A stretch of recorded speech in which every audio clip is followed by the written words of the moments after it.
হ্যাঁ দিচ্ছি। দাদা বলছি ঠান্ডা লেগেছে দুটো বলে দিন তো।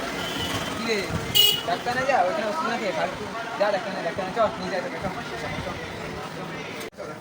দেখি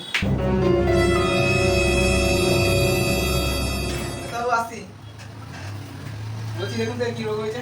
ঠান্ডা লেগেছে চেয়ার বস চলো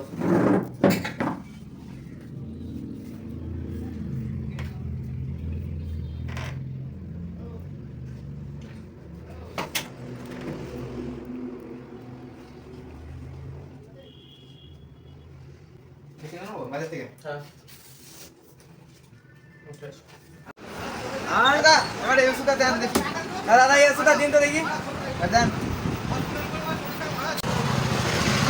আরে আমি এই ওষুধটাই তোকে প্রথম দিতে গেলাম।